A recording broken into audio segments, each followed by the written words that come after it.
Hey everyone, in today's video, I'm going to show you how to fix VAN216 error code in League of Legends. As you can see, I've got this error code right over here, and it popped up for me.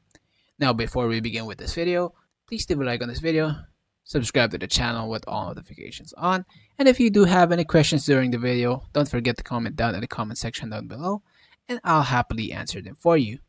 So without any further ado, let's get straight to fixing. So first thing that we need to do, open up your right client right over here. Click on the League of Legends. Right over here, click on the upper right corner of your profile. Click settings.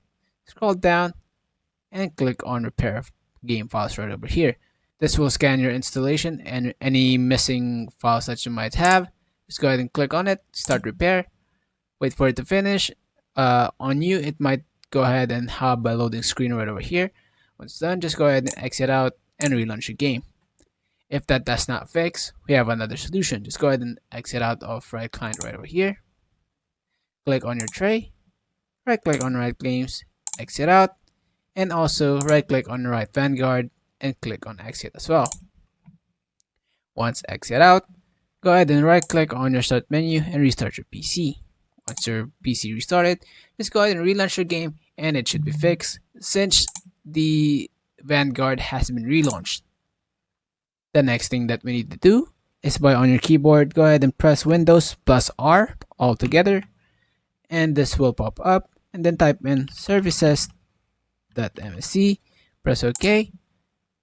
A window will pop up just like so. It could be minimized when you popped up. Just go ahead and scroll down until you see the section that says VGC.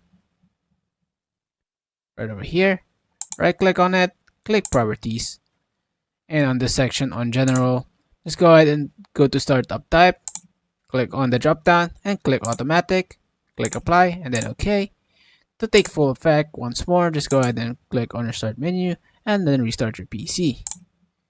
And that should be fixed for the error code VAN216. And if you guys find this video helpful, please leave a like on this video, subscribe to the channel. Thank you guys so much for watching. Peace.